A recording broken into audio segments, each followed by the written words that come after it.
Jacqueline, can you hear me? Can you? Yes, I can. Yep. Okay, thank you.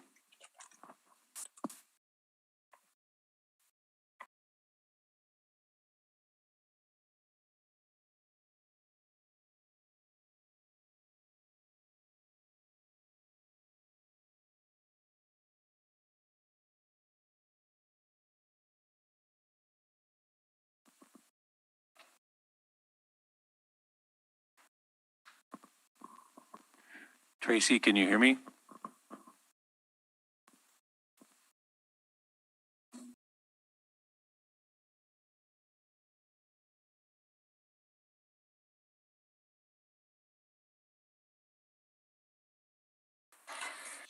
Okay, I'd like to call the meeting to order. Attest to publication. Actually, I saw it at the post office.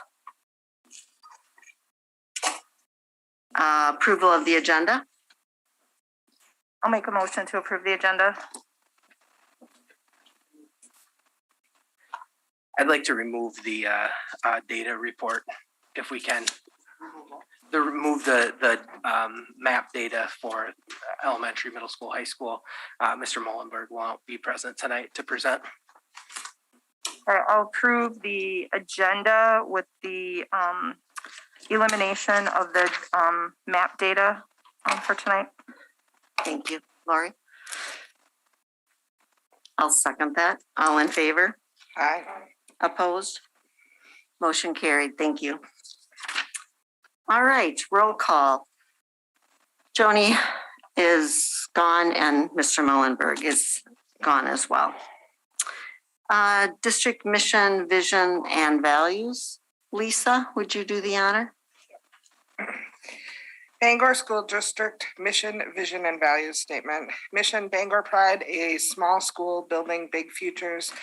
Vision, an innovative small school creating excellence through personalized learning and relationships for all. Values, student-centered, small class sizes, continuous improvement, professionalism, opportunities for all, safety, foster community, and sustainability. Thank you, Lisa. Okay, public comments. Mrs. Paisley.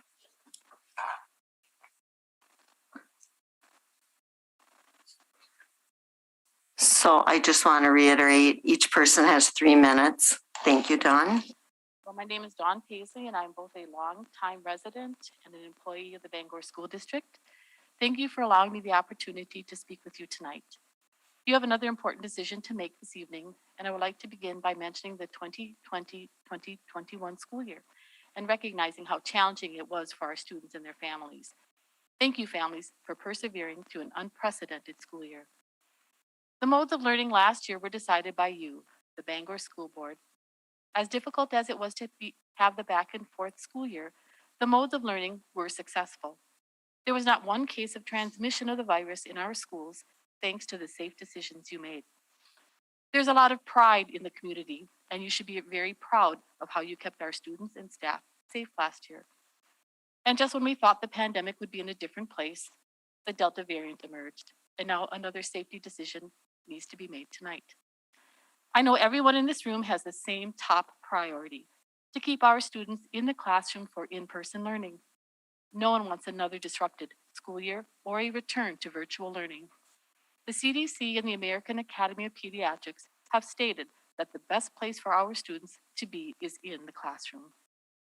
These experts also agree, along with the Wisconsin DPI, the Wisconsin DHS, the local health department, and 500 Wisconsin pediatricians, that students should be masked when indoors, regardless of their vaccination status. The masks are another layer of protection to help us achieve our top priority, keeping our students learning in person. There are many school districts that started the school year by highly encouraging masks and have since returned to requiring masks indoors because of the increased transmissibility of the Delta variant and a rising number of cases in their schools.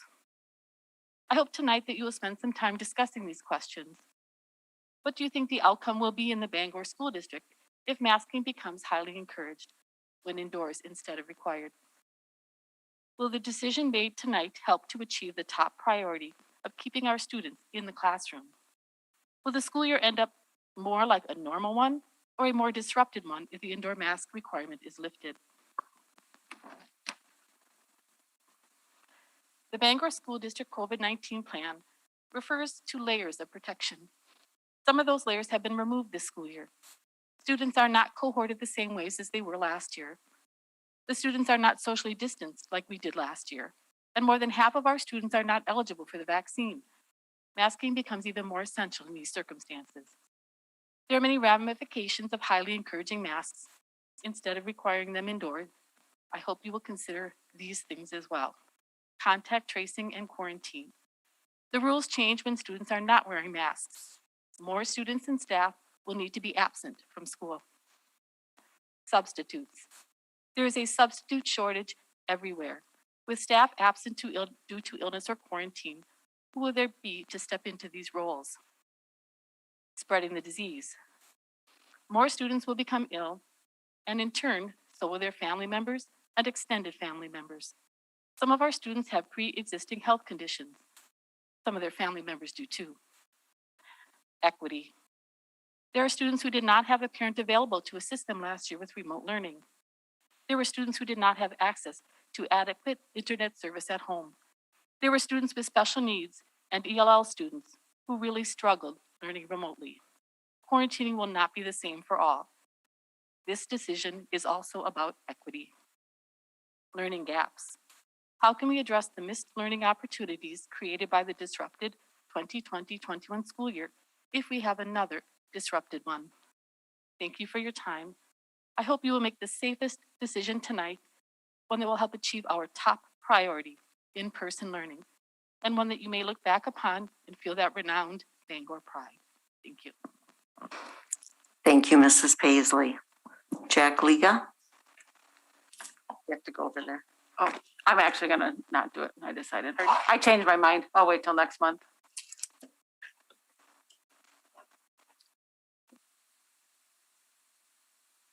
Okay. John, anyone else on YouTube? Okay, thank you. Approval of the minutes. August 16th, regular meeting.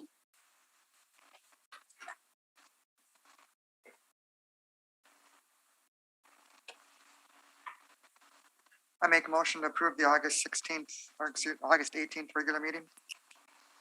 I'll second.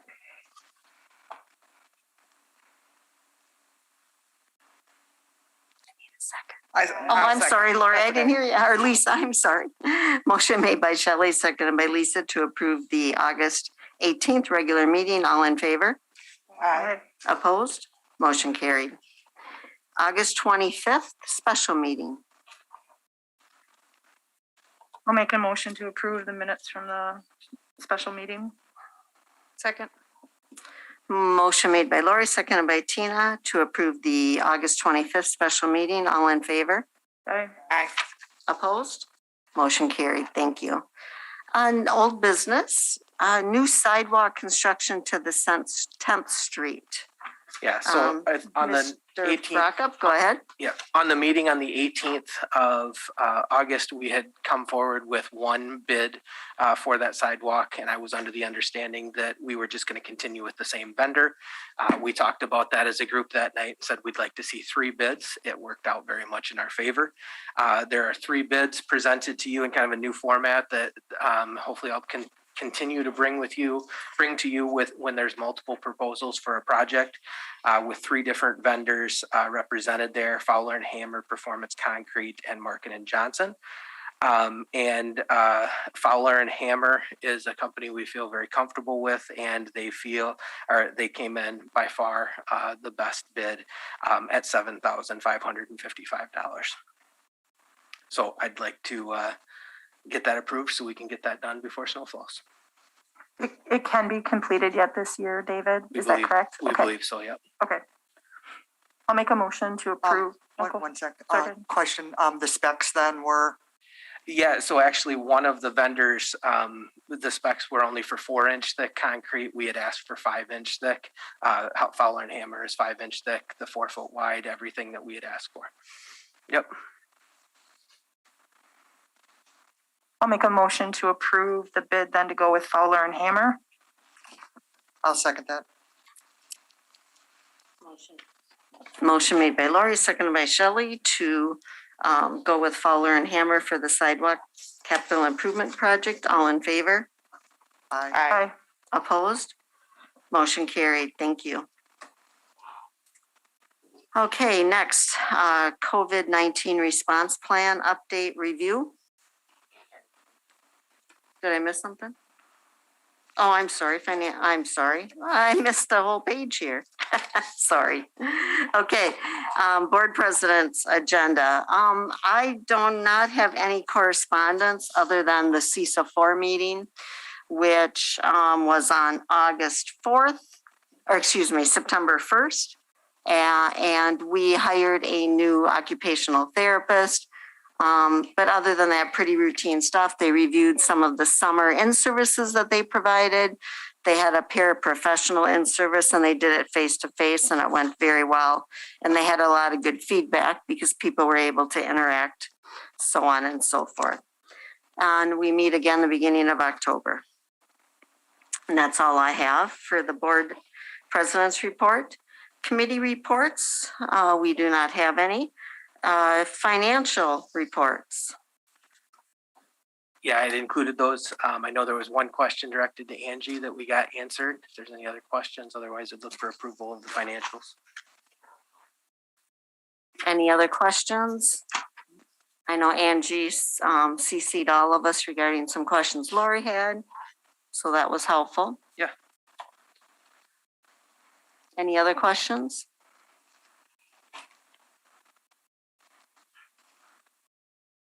So I ask for approval. I'll make a motion to approve. I'll second. Motion by Tina, seconded by Lisa to approve the district financial reports. All in favor? Aye. Aye. Opposed? Motion carried. Thank you. All right, now on to the COVID-19 response plan. Mr. Brockup? Yeah, I guess, I will start this by just kind of saying a little bit that we are tasked with an impossible task to figure out what the best thing to do here is. This is a decision that has been deferred by our federal government, our state government, and county government, that not making a decision that we're being asked to make. And no decision that we make is going to make everybody happy. No decision that we make will guarantee the effectiveness in the battle against COVID-19.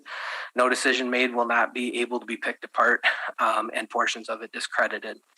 What we know is at the end of the discussion tonight, we need to act on a motion that the board believes is in the best interest of our students, our staff, and our district. What we know is at the end of the discussion tonight, what everyone else is doing doesn't matter near as much as what we do for our students, staff, and district. On August 18th, I came to you with an adaptive plan that made the most sense for the district on August 18th. The first line of that document says that this plan is subject to change at any time based on current conditions. It may be necessary to reinstate precautions used in the past, or it may be possible to remove restrictions laid out in the plan. 1 week later, on August 25th, I came back to the board in a special meeting and requested an adjustment to the plan so that we could begin the school year fully masked in response to an outbreak that we had seen in the district. That change is set to expire this Friday. Tonight, we need to revisit the local data, the current conditions around COVID-19, and come up with a recommendation that is the best for our district, for our students and staff and community. So when we look at some of the current conditions, we currently have had 28 confirmed cases of COVID-19 among staff and students since mid-August. There are currently 7 active cases in the district. From our figuring, those 7 cases are not linked to school spread. We are not seeing spread within our building. Last year, as a reference point for the entire school year, we had 40 cases, or just short of 40 cases for the entire year. I think it's really important to note that with the change that we made at the August 25th meeting, our schools are functioning at near normal. And when I say that, we've talked to staff, I have talked with many staff members. We feel, with the exception of some plexiglass dividers, some adaptive things that we have done around recess, with not having drinking fountains, and with the exception of these cloth things over our face, that we are functioning as close to pre-pandemic functions as we have. And that's pretty exciting. And we're doing so in a way that we are not showing community spread. So whether the masks are working or not could be up for debate. There's evidence that says they are, and there's evidence that says that it's other things that we're doing that's keeping that from, preventing that from growing. Regardless of that, the beliefs on what mitigation strategies work and what don't work, we know that we're functioning at a near normal right now, and we like what we're seeing in that functioning is near normal. I'm not an expert. I do have Tammy here. We actually have Dr. Worsing and Jacqueline, Cuts available from the county on Zoom if you would like to ask them any questions about the current conditions. I know Jacqueline has some Bangor level data if you'd like to see that before we kind of look at the recommendations and make a decision on tonight. So I would like Tammy to share a little bit, and then we can have them share as well if you'd like. Things have been going well since the start of the new school year. With the mask mandate in place, there's been no further evidence of spread within the school and no outbreaks. Like David said, school is functioning like normal, except we are wearing masks indoors. We have had 28 cases since the beginning of the year and currently have 7 active. We've had just under 40 cases last year. I believe in science and I trust health experts when they recommend to wear masks and just help stop the spread. Masking along with our other mitigation strategies are working. When the pandemic began, the majority of people wanted their kids in school. Well, here we are in school and we are doing well with masks. School sports and extracurriculars are happening. Please don't jeopardize that by making masks optional. If masking is made optional, especially with high activity levels of COVID, there could potentially be more exclusions, which could lead to school closures, classroom closures, and could also interrupt sports and extracurriculars. Just last week, there were 35 students who were considered close contacts to positive individuals, but no exclusions needed to be made due to students wearing masks in school and sports. So far, no students that were identified as close contacts have reported symptoms. We saw with the football team how quickly an outbreak could happen. Over the past 2 weeks, we can see how successful we have been with masking in place. Our school will continue to do contact tracing, and there will be administrative recommendations being presented tonight that symptomatic students would be excluded and quarantines will be authorized through the county. If we follow the recommendations and there has been consistent mask wearing in the school by everyone, students would not be excluded unless symptomatic. As a parent of a high school student and as the Bangor school nurse, I do not support optional masking in school at this time due to high levels of COVID activity. I want my child and other students to be in school. Please trust the health experts and the recommendations we've been given and continue with the mask mandate to protect all staff and students.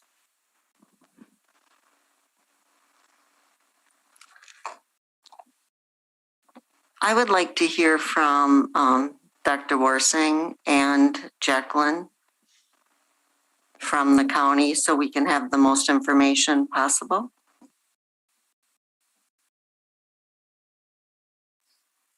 So this is Tracy Worsing. Was there a specific question you would like me to address or just more general?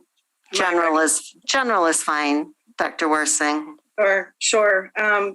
So I think actually Dawn, the parent speaker, the speaker at the beginning said everything very well.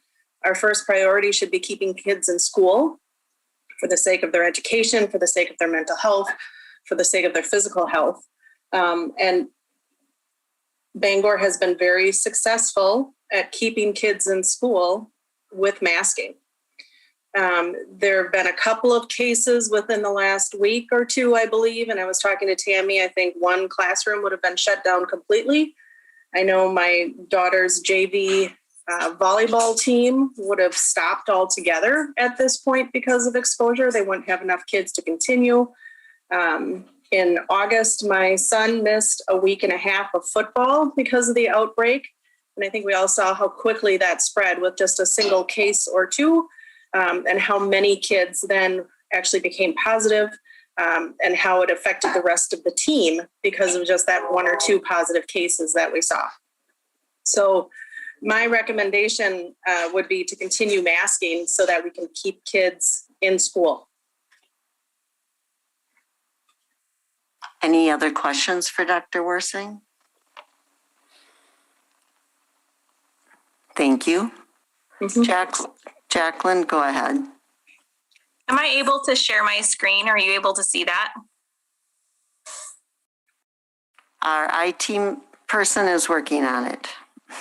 Thank you.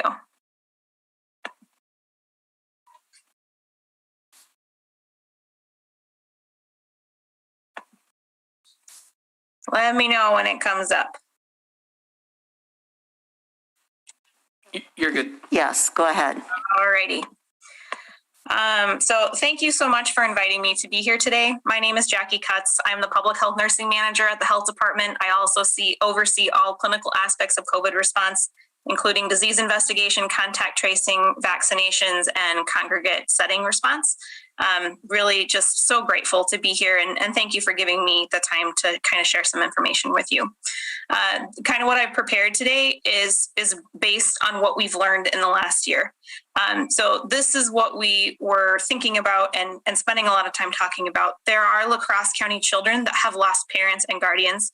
It's not just older individuals that die from COVID-19. There have been people under the age of 60, under the age of 50 who were taking care of their children or were people they were guardians of, and those kiddos have lost parents or guardians. About 5% of cases in Bangor in 2021 have been hospitalized. 30 La Crosse County residents overall have died in 2021, and Bangor residents were among them. But on the flip side, shutdowns, virtual schooling, having to take away things like extracurricular activities, all of those things have had a cost. And that's one of the things that public health tries to be good at, is trying to be holistic in nature and thinking about lots of different unintended effects of things that happen. So long-term virtual schooling costs our children academic success, mental health, abuse reports increased, overdose deaths have skyrocketed, mental illness, deaths by suicide have increased, people lost jobs, businesses were struggling. We really want to avoid that shutdown. And from an academic perspective, what that really teaches us is safe in-person school and extracurricular activities are really essential, both for our kiddos and for our economy to function. So keeping that in mind, this is the goal that is centered around everything I want to share with you today. Is we are fully committed right alongside you to keep our kiddos and their families healthy while also keeping them in school and participating in extracurricular activities, because we know that that's really where they do the best. So our points here are really centered around that united goal. So what I'm going to share with you today, I'll talk a little bit about our general community level data and then be more specific in talking about Bangor School District, and then talk a little bit about options to slow spread. And then certainly happy to answer any questions that you might have. So this is kind of where our community is at. There has been a 50-fold increase in the weekly case rate since the beginning of July. The large majority of that has been since mid-August through now. And we kind of are stagnating. Our case rate is between 275 and 300 cases per 100,000 per week. The reason that we use that is because that's kind of the CDC benchmark. So we are squarely in that red high transmission category at a county level. Our case rate is increasing for every age group. it is just most increasing in the K to 12 school aged case rate there. So this is kind of what you can see here in this blue line. This is only K to 12 school age across the entire county. And I'd like you to keep this in mind when I share with you what Bangor is experiencing, because it's much better. And I think it is really reflective of what a fantastic job the Bangor School District did in mounting a response very quickly. So that's why I'm showing you this, is to kind of ground us in where the county is at as a whole and how it compares to where Bangor is at right now.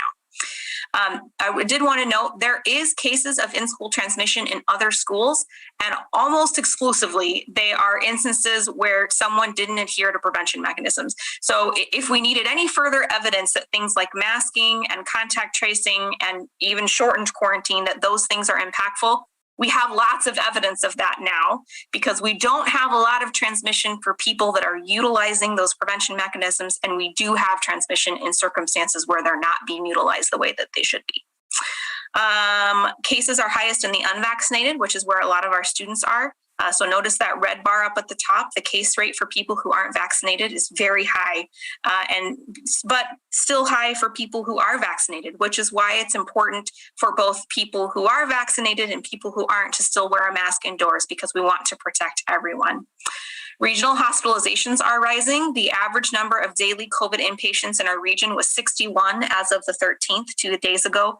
That number was 2 about 2 months ago, so about a 30-fold increase in patients that are hospitalized. And that is also true for younger people. So younger than the age of 50, the average per month from January to July was 5.5. In August alone, there was 19. So these are mostly our parent age. So we have kiddos whose parents are being hospitalized in La Crosse County, and that's not going to be good for the economy or for our kiddos or their families, their financial situation.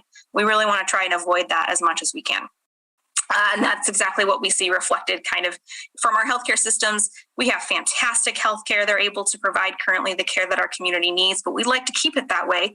And seeing that rise in COVID hospitalizations in combination with an increase in RSV and in other conditions is really starting to put a strain on the healthcare system, and we want to avoid that. A lot of this is coming from the Delta variant. Over 90% of sequence samples in the month of August in our region were the Delta variant. So this is probably more information than you need, but there are 3 different ways we think about variants. A variant just means that something has changed a little bit. A variant of concern is where a lot of our variants currently are. It just means we have a reason to be worried about it, and we're looking at it really closely. What we want to avoid is something becoming a variant of high consequence. That means that all of our conventional mechanisms to prevent it or treat it are not effective. So our immunizations aren't working, our treatments aren't effective anymore. We don't want that to happen, and the way we prevent that is preventing further mutations from a variant of concern. So the things why this is so important, kind of the attributes of the Delta variant, is that it causes about 1,000 times the viral load of the original strain. It infects more people. So each case, if there's no prevention strategies in place, will infect far more people than the original strain did. There is slight reduction in acquired and natural immunity. That means we have more breakthrough infections or reinfections. And there is increased evidence of severity, which is exactly what I was showing you in a couple slides ago and about hospitalizations. So what's happening in the Bangor School District? To really get at this, we did an in-depth chart review for all K-12 school age cases, plus known staff. We reviewed all records from public health, so the investigations that we do, all school line lists, and all electronic health record information that's collected at the time of testing. We reviewed all household members of every case, and then we did an assessment of what's called an epi link. So if somebody really wasn't sure where they came into contact with COVID, we look where they said they went in the week or 2 before they got sick, and we cross-reference that with places where we know somebody was at when they were infectious, and try to identify if those 2 people might have been in the same place at the same time for an extended period of time. So this is just specific to Bangor School District only, but it's a process that we're completing for other school districts and for the county as a whole. So this is what we found between the 1st of August and the 11th of September. We reviewed a total of 26 cases that came through during that time frame. 54% were related to an unmasked extracurricular activity. That includes potentially both school age or school related or not school related. extracurriculars. That's really the environment that we're thinking about. And then another 35% were related to close contact in households. Within that, we really wanted to understand what is the nature of the person to who they were exposed, because that helps us think about prevention. So if I have 4 kids of my own, I'm also a mom. If my 6-year-old is exposed to my 11-year-old and my 11-year-old was exposed through, through an extracurricular activity, that's where I can do my prevention, is I can prevent in that environment of the extracurricular activity. And that's what we found, is about almost half of those that were exposed in the home that were related back to that extracurricular activity, and specifically an environment in which there wasn't masking. And then there was an additional 11% that we really don't know the primary source of transmission. But that's kind of what we saw for those 26 cases in the last month. And this is kind of what it looks like over time. So you can see here that there was a pretty sharp rise in the case rate of the school district. And then you were all so quick to act, and I just can't thank you enough, and really started to see a decrease in the case rate once we had really good prevention in place. And this is exactly what I wanted to point out. So there was a reduction in the K-12 case rate in the Bangor School District over the past 2 weeks. And in other schools during the same time period, without mitigation strategies, there has been a substantial increase. So I don't think that it's just that, the first 2 weeks happen to be different than the second 2 weeks. It really is reflective of what a good job the school district did in responding. So this is kind of what that case rate looks like for the school district by week. In those last 2 weeks of August, we had 11 cases and 10 cases. In the most recent 2 weeks, we've only had 5 between the 2 weeks total. And I think that is just really reflective of how successful it is. So remember that I showed you this in the beginning. This is the experience that other school districts are having right now, which is a whole lot different than this. So I cannot applaud you enough. What a great job you did in responding to that change very quickly, and how it is reflected in the number of cases that we saw. And then I think that Tammy already shared this. Without a mask in the past 2 weeks, there would have been volleyball players that would have been excluded from school and activities. There would have been an entire classroom that would have had to be excluded from school. And those prevention guidelines they're working. And I think that that's really fantastic.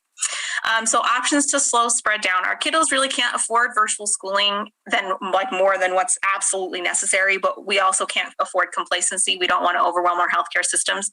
So how do we get both?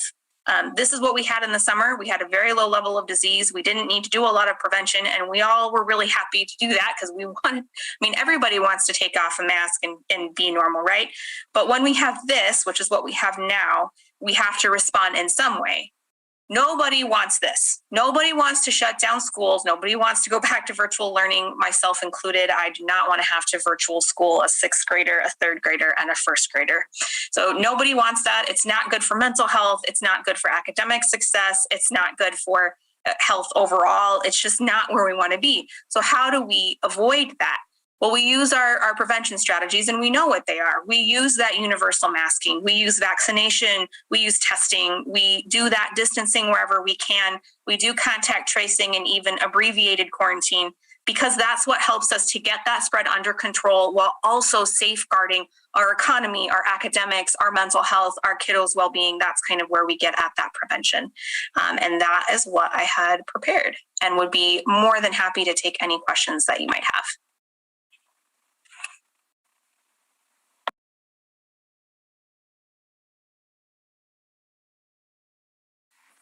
I have a couple questions. I guess the contact tracing you're saying is so valuable and important. I guess why isn't the county handling all of that? Why is that being streamlined down to our school districts to try to, get this done? Yeah, I really appreciate that question. So usually we have an average of 19 Category 1 illnesses a year. That means something like COVID-19, measles, diphtheria. We usually have 19. In 2020, we had over 10,000 Category 1 illnesses. The large majority of them were COVID. there were others in there. But when you have that number of cases and even more close contacts, at some point you hit capacity, and we have increased our staff as much as humanly possible because we know that that is the bedrock of communicable disease response. But in a school setting in particular, it would be really difficult for us to do that without the school. So even before COVID-19, if we had a case of pertussis or if we had an outbreak of norovirus or something like that affiliated with a school, I'm not going to be able to ask a kindergartner what bathroom they used or who they were sitting by in class. I would still have to go through the school district to get that information because it's the teachers, the people that are around them in the school that would be able to really help share that information. So that's kind of part of longstanding communicable disease response in a school setting. And it does really help with our capacity so that we can help protect the entire county, including schools, by working really closely with the school district, but also including all the other environments that are connected and related to that. All right, I got one last question. So Certainly. I think Mr. Backup hit it right in the nail on the head when he brought up, you know, the federal, the state, the county governments.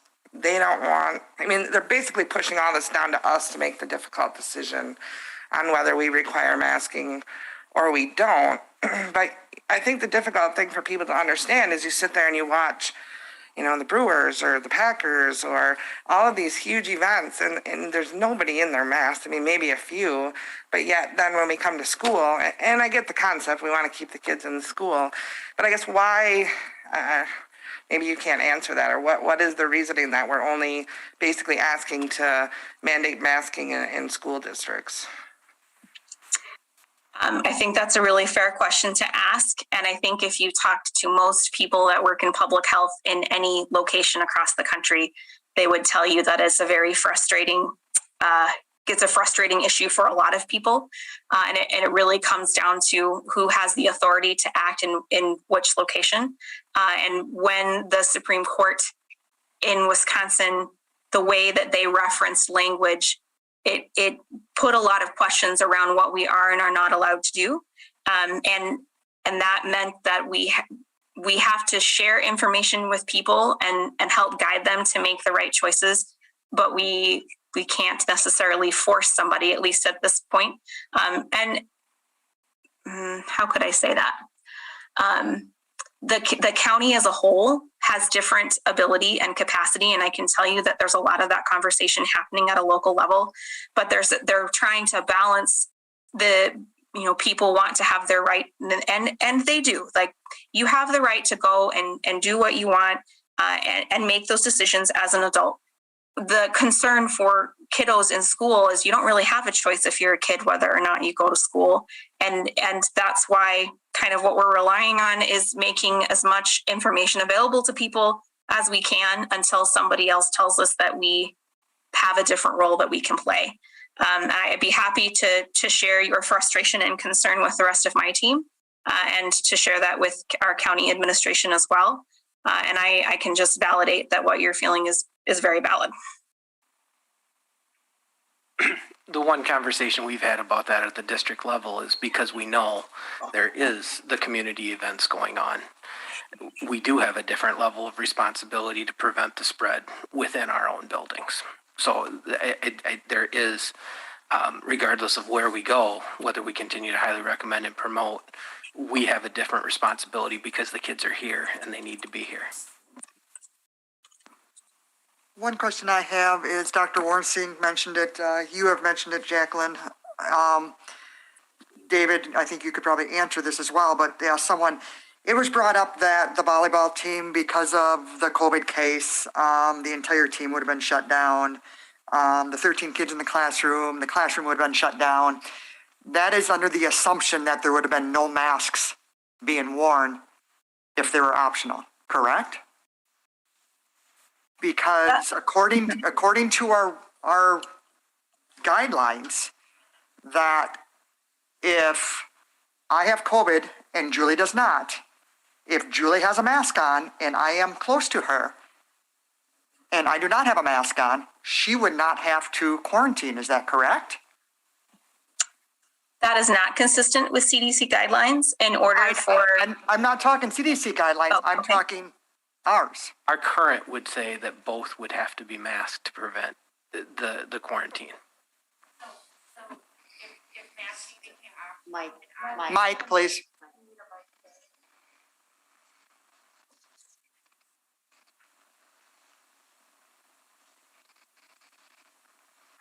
So Shelley, if you and I were in a classroom together and I had COVID and was wearing a mask and you were not, we would both be excluded.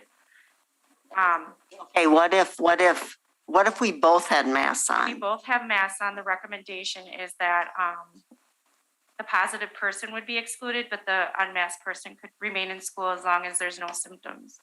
And then you're monitoring your symptoms. So for 14 days. you just said the unmasked. So I'm saying that if there was a situation in a classroom where there's unmasked and masked people, Yes. they would be excluded. It has to be consistent and like everyone has to be masked in order for that to take place. What we are currently acting on is we are not excluding because both parties are masked. If one of them is not masked, whether that's that's not what's in front of you. What we are currently acting on is that if one person is not masked, if they are the positive case or they are the close contact, whether masked or not, would have to be excluded. So right now we're not excluding and functioning at that near normal because everyone is masked. It's not that we would just exclude you if you weren't masked. You could still be excluded if you were masked because you were next to somebody that wasn't masked based on our current guidance. So would that apply to the whole class? Because I mean, based off of last year, didn't we just go off of that? No, so in that situation, there were 13 out of the 20, and Tammy, correct me if I'm wrong, 13 out of the 20 kids were considered close contacts. So so in this situation, everyone was masked. So nobody had to be sent home except for the person that was positive for COVID. Right. If there was if two people next to each other were masked, so if both the person that was positive and the close contact had masks on, the person that was a close contact would not have to be sent home. If either one of them was not wearing a mask, all 13 would have had to be sent home. Every close contact would have been, which would have essentially shut down. Half of the kids from one class would have had to go home, more than half. So how do you continue to have face-to-face learning for that class if more than half are not physically there? So that's the point of saying that class would have been shut down if masks were not mandated. And I shouldn't say mandated, if we were in a situation where everybody chose to wear a mask, you wouldn't have to talk about mandates. But I think realistically, we know if people are given a choice, enough of them will not wear a mask that we'll be back into the situation of sending multiple people home.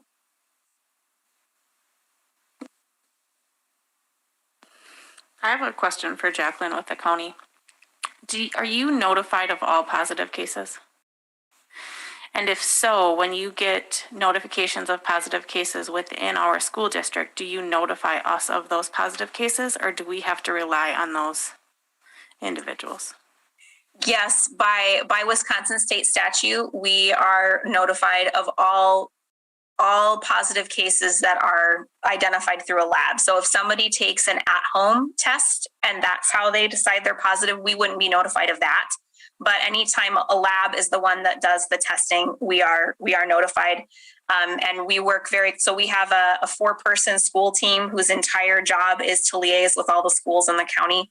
And they work very closely with the school nurse at each of those institutions to ensure that we have good communication with regards to cases occurring in the building, consistency. So if somebody who Tammy interviews tells her something different than what they tell us, then we have that communication going back and forth to try and ensure that everybody's on the same page and that we have all the same information that we're acting on. That's a really strong partnership that we've really appreciated.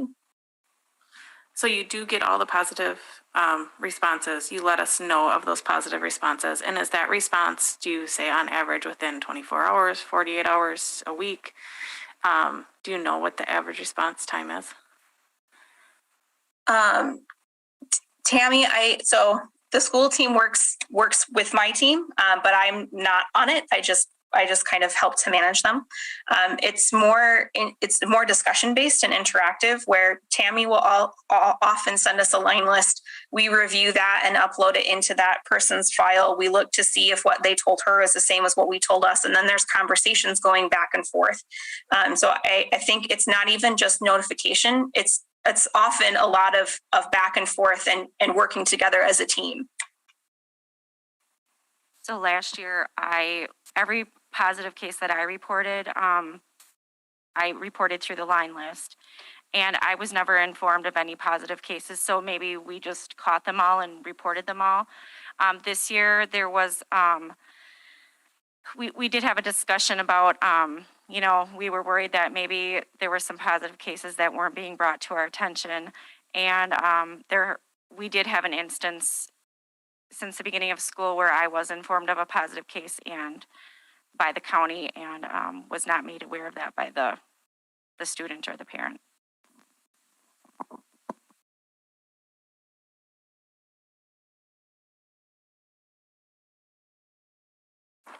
Any other questions for Jackie or Dr. Worsing?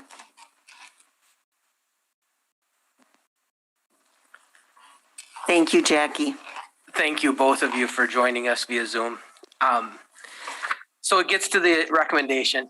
The recommendation I have in front of you is based on the premise that we set at our last board meeting. So at our last board meeting, the virtual meeting, we discussed the fact that we would look at an internal metrics based on, do we have an outbreak status?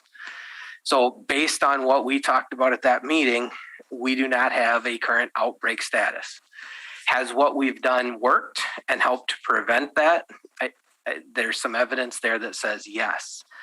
The next step, if we don't feel like we are in an outbreak status, I think is the proposal that's in front of you. The first line of that is the mask requirement expires on 9/17. If based on what you've heard tonight, you would like to move that date back and have what's being proposed as the next step be a later date, I think we could absolutely amend that recommendation. But the recommendation that would be moving forward would be to a step backwards, a more relaxed, less emphasis on exclusion. We would be identifying close contacts. We would be requiring them to be masked to stay in school. We would allow students with single of the stuffy nose, headache, sore throat to stay with symptoms. If it's just that one case, but they would have to be masked. And a big part of that plan would be that I have the ability to initiate a 3-week mandatory mask requirement to make sure that we don't let that outbreak get any further. That's, I think, the next step to move away from the mask requirement. And I believe that's consistent with what we talked about at the last meeting. We said that we would act on the most current data. I wanted to make sure, because I just had the conversation at 4:00 with the county to get some of that picture, and that's how fast things are changing, which is why I didn't have an administrative recommendation out on Monday, because it is changing that fast. Based on that, I don't know that we want to end it on 9/17. We may want to extend that a little bit further. That's for your discussion. I guess from the information that Jackie shared with us, this makes me really nervous Friday. She showed us the chart.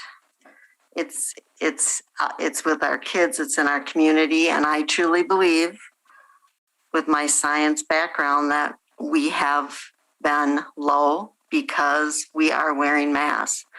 I truly believe they are a layer of protection. And many of our high schoolers are not vaccinated. None of our elementary students are eligible. I really went back and forth about this, and we will not make people happy with whatever decision we make, but we are accountable for 600 students, and we need to keep them safe, along with our staff, every person that works here. And there are outbreak cases. We know that. And I want to believe that if we recommend masks, that students will wear them, but they're human. I don't want to be wearing one. I'd love to take it off right now. I just feel that we're in a vulnerable position. Our volleyball team, our cross country, our football team, our other academic, co-academics, we're success. It could just change in a second. I would like to see this recommendation from administration to start maybe, I mean, we can put a date on it. Dates always make me hopeful. Sometime in October, maybe we look at it at the next meeting. I don't know. Next meeting is October 20th. That we could review at that point in time. So David, I'm gonna kind of ask a question regarding enforcement. And I hate to even be the person that does this, but how are we gonna enforce, or are we going to enforce other people who come into our district to participate in activities? If we're having our own people masked, they're coming into our school, it should be our rules, or they don't come in. So I have sent, because I'm in contact with the superintendents from the county, I have sent a letter that I've encouraged them to send to their athletic families prior to the event. I started that midweek last week. To our conference? To our conference superintendents. Then I said, please share this with your families on behalf of our school board. This is our policy. We hope that you would respect this. That was not done initially for some of our earlier events.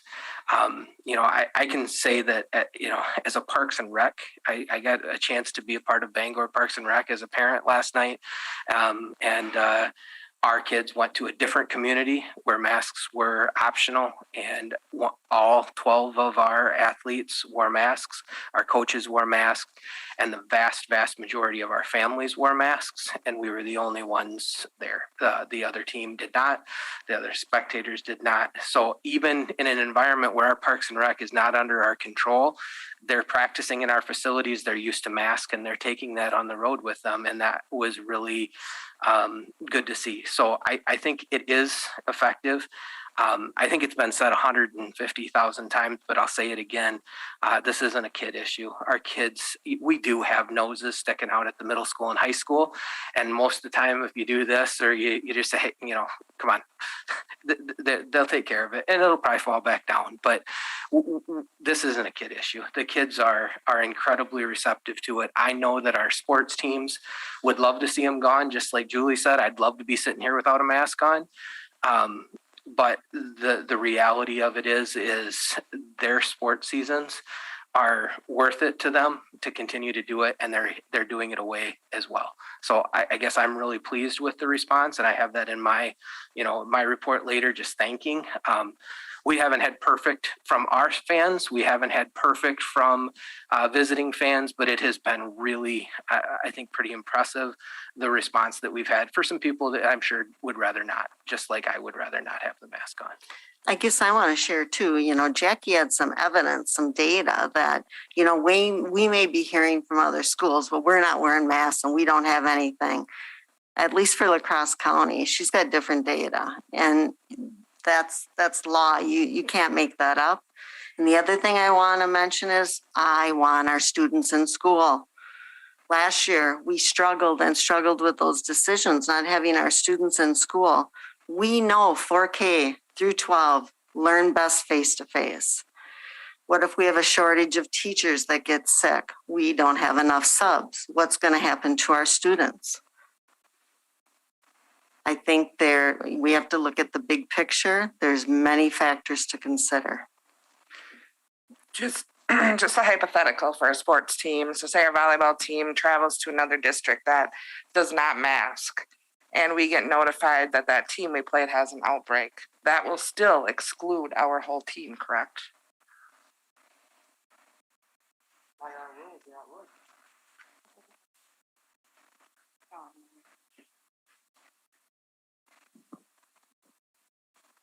Because it doesn't make sense to me if it doesn't. So in that instance, I really didn't know how I would do the contact tracing. I didn't know how much time the girl had on the court. They didn't have direct physical contact. Our girls were masked. So in that I situation, notified them all that they could potentially have been a close contact.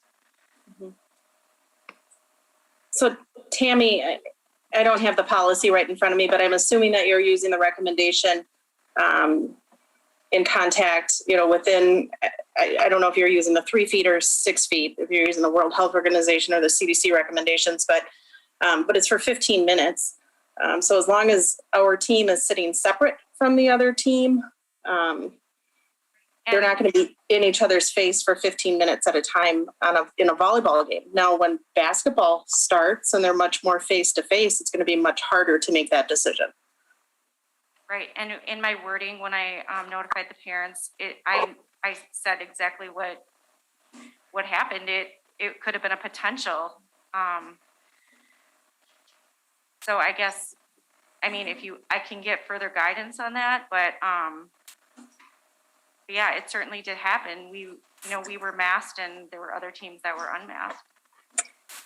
Part of it also is really about the direct contact piece. So it is that, within 6 feet for 15 minutes or more, but the other part of it is whether or not you had direct physical contact with somebody. So in a sport like wrestling or football or even basketball, those environments are much easier to have spread when there's not universal masking because of the direct contact component.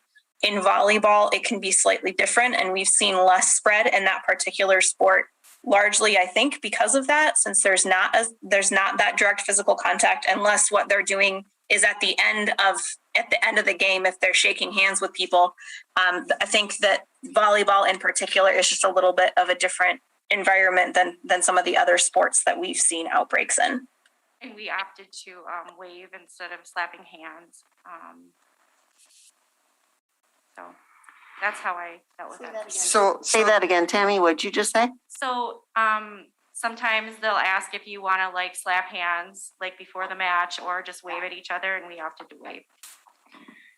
So the masked versus unmasked and quarantining then is if you social distance, if you are never within 3 feet of that person, then you're okay. There's no close contact of an unmasked and a masked if there is an outbreak. If social distancing is still taking place, then you're okay. But if they were 6 feet or more away from that other team, and then they had no direct physical contact, then they wouldn't be considered close contacts. In that particular situation, we would still notify the school, or if we knew about it and the school didn't, and then want to let the team know, hey, you might have had an exposure. We would consider it very low risk. Just monitor yourself for symptoms. If you get them, then get a test, but that wouldn't require a quarantine by any means. Do we still try to social distance at the elementary as far as spacing? No, we're at times the desks are spaced, but not everywhere. We're trying to get more of that normal feel back to school. We are spending time on the carpet. Kids have their own desks. We have separated groups by grade level more than classroom this year in order to get, that was, I think, if I it's projecting a little bit, but parents and communities, basically the feel of the student was to get more of that feel of normalcy in the classroom, more so than the masks being a problem, I guess. So we do hand sanitize, we wash in, we wash out. We are separating grade levels at lunches, which historically that's not a more normal type thing. We have fewer groups congregating in different places, but as far as last year's scenario, no. And that was out of that desire to be better instruction, better instructional practices. And I think the teachers feel that they're able to do those things as long as really at the end of the day, we're very close to a normal classroom setting where we're wearing masks.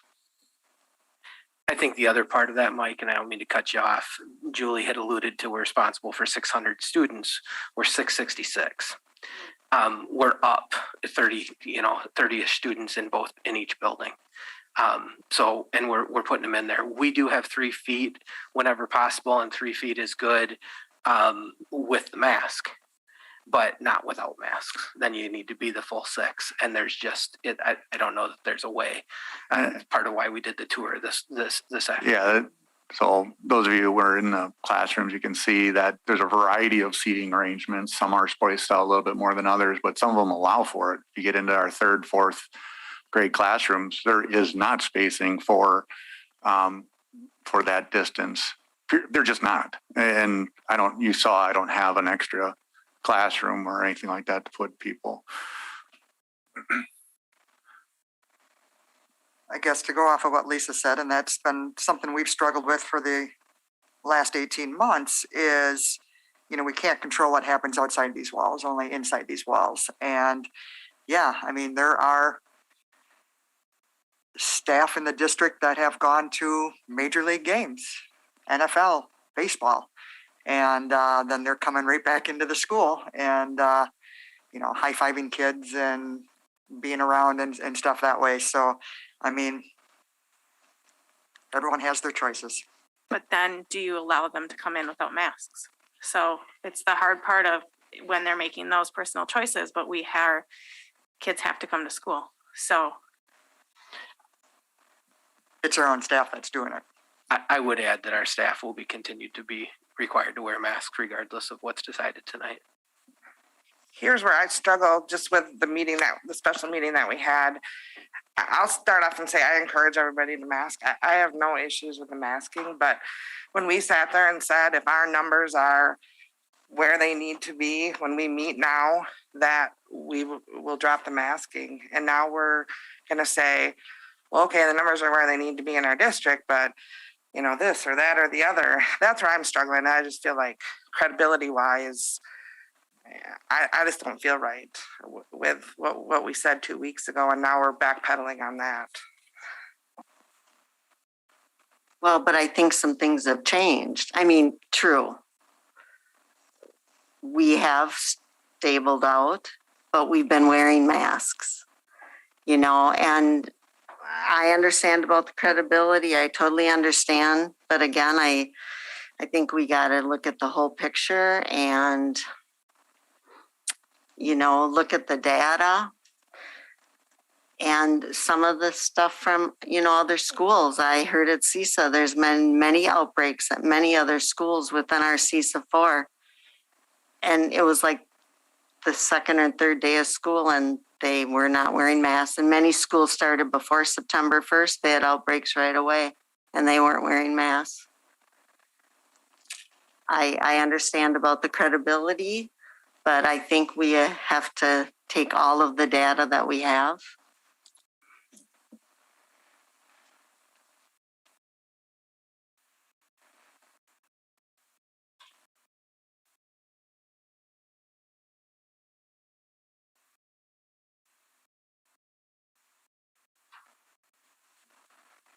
As I said, we're tasked with an impossible task.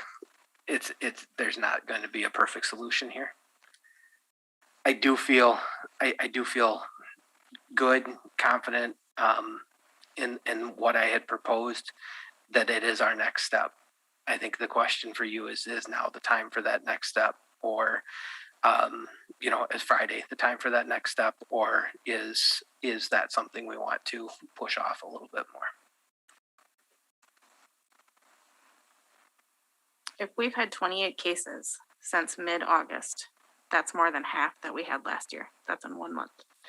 That concerns me. Most of those cases were before school even started.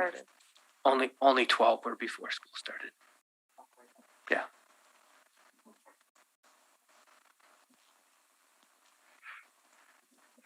I have one question on the proposed action, just so I'm clear.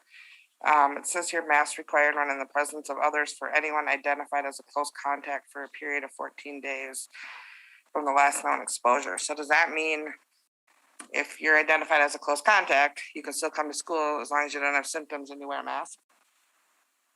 That's how I'm reading it. I just want to make sure I'm understanding. I think that's the next logical step. Again, if this is the time to make that step, then this is the time. If not,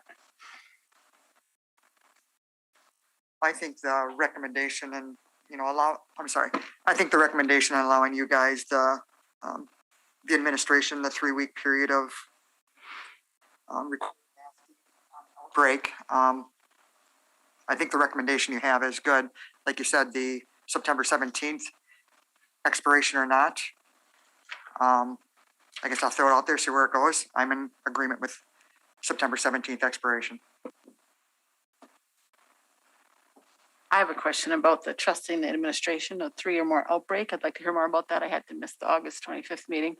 I can't understand you, Jack. I have a question about the 3 or more outbreak, trusting the administration to make that decision. I had to miss the August 25th board meeting. What does that mean? yeah. So basically, when we met with the health department following the vast increase in cases in August, we asked them to define an outbreak for us and asked them if we qualified or if this was considered an outbreak. And an outbreak is 3 or more cases that are within a group. And that group can vary, but within a group, within a classroom, maybe at the elementary school, maybe within a grade level, depending on how much they're interacting and commingling outside of the classroom, within a group. And how we identify that group, there's some flexibility there, but within that group, and they would have to be tied and linked through spread at school. So we may have 3 cases when we get to that point that are from outside. So the parents picked it up at work. So this child is home and there's another parent that picked it up at work and this child is home. Those are 2 cases that are not related. They would not count towards that relation. What we had in August was clearly within the group, the spread was happening.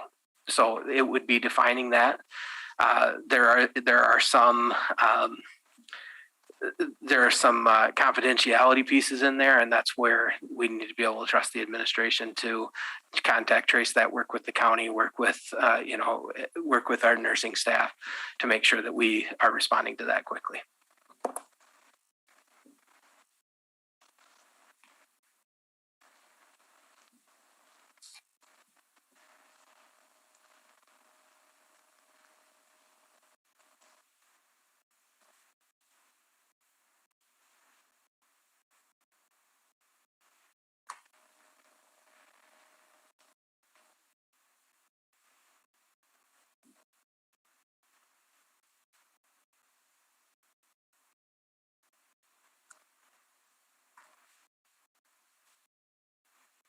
Other discussion, questions?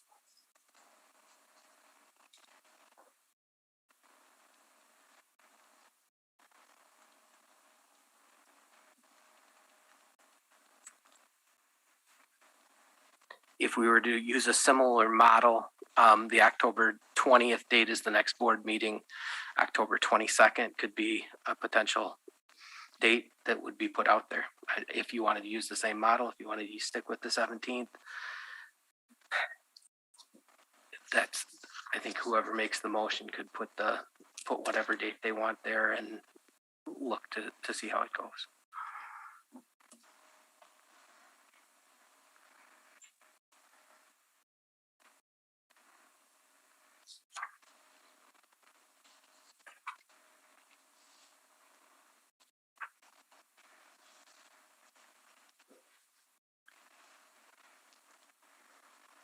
I'll make a motion to approve the administrative recommendation of the mask requirement expires on September 17th.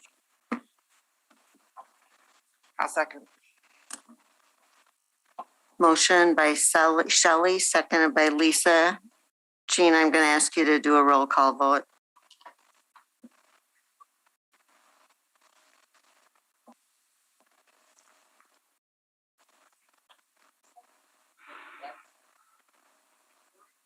Yes.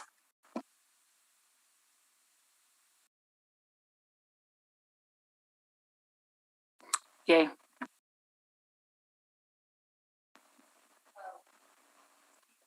No. No.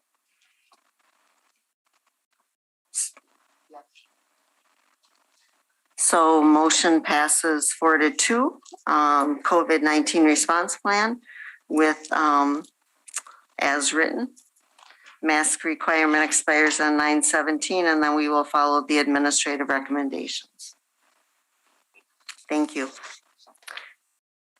Okay, so option B is really in the mandate, correct, or in the new guidelines. Okay. C, use of facility by outside groups. Oh, yeah, we can take that off too. Okay. Second reading of the Neola 9.2 new policy.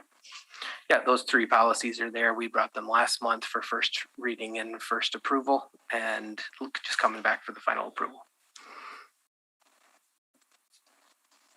I'll make a motion to approve the Neola policies as presented. I'll second. Motion made by Lisa, made by Lori, seconded by Lisa, to approve the second reading of Neola 9.2, the new policies. All in favor? Aye. Opposed? Motion carried. Thank you. FFA overnight field trip. Yeah, Mr. Mullenberg was going to present on this because Mr. Bierbauer obviously is still out on his leave. So I'm going to pinch hit for the pinch hitter. So we have talked through this. I mean, as far as field trips, we would continue to try to get back to some semblance of normalcy for the year. So we are looking for approval for our students to attend the National FFA Convention in Indianapolis on October 26th through the 30th. There's some information there about the other schools that they're traveling with. 52 students on a coach bus. That masks would be required on that coach bus. We will continue to encourage our kids to be masked whenever possible in those large events. If you remember from the plan that we've approved, even on field trips, we may require masks, require our students to mask in a environment where they're with other schools. So we'll have our students masked there at the convention as well.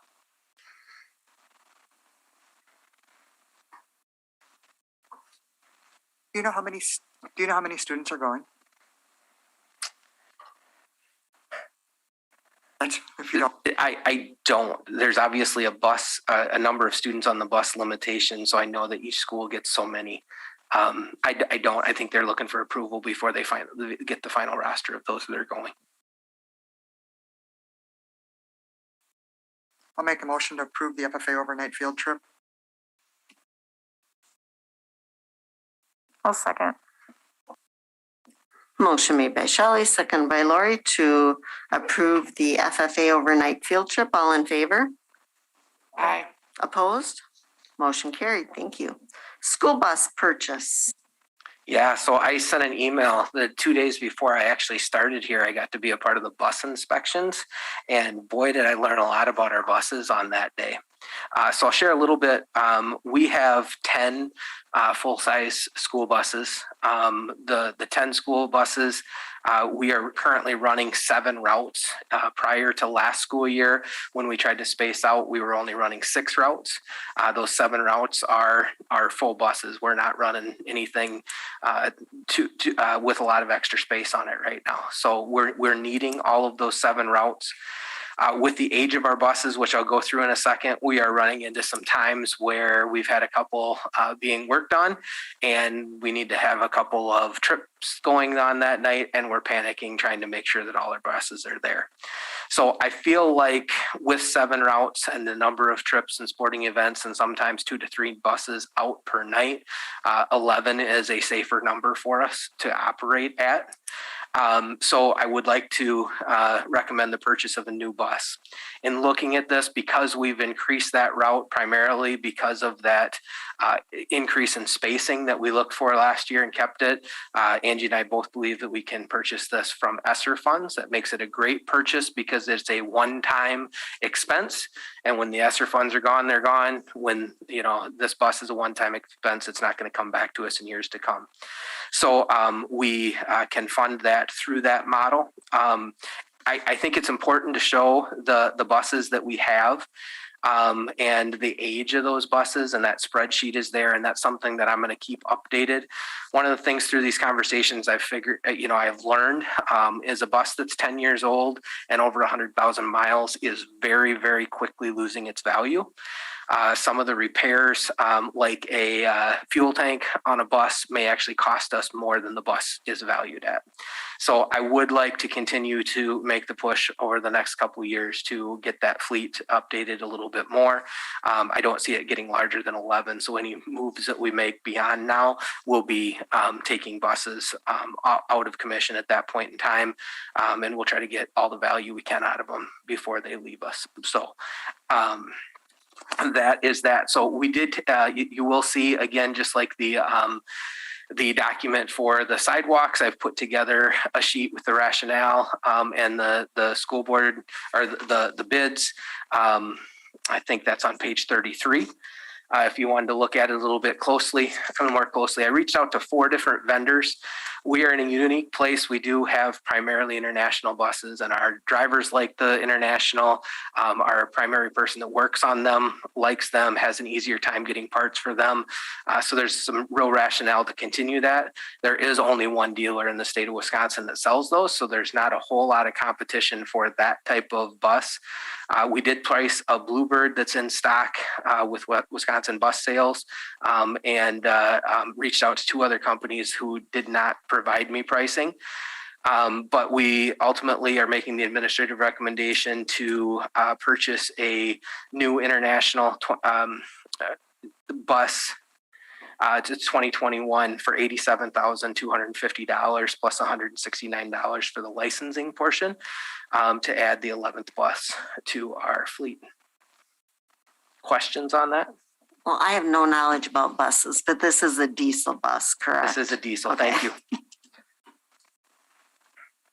There's always been discussion about those gas. Yes. Yeah. And we do have one, and I might come back and talk about that someday.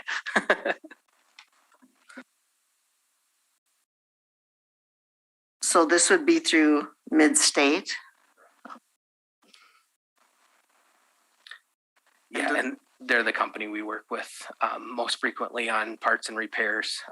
They help us with warranty work and all that type of stuff as well. And it is in stock and delivery is almost immediate then?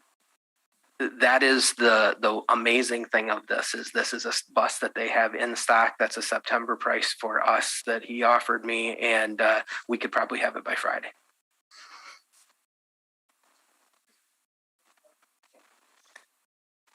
I'll make a motion to approve the school bus purchase from Mid-State Truck Service. I'll second. Motion made by Shelley, seconded by Lori to approve the bid from Lisa. Motion made by Shelley, seconded by Lisa to approve the bus purchase from Mid-State Truck Service. All in favor? Aye. Opposed? Motion carried. Thank you. All right.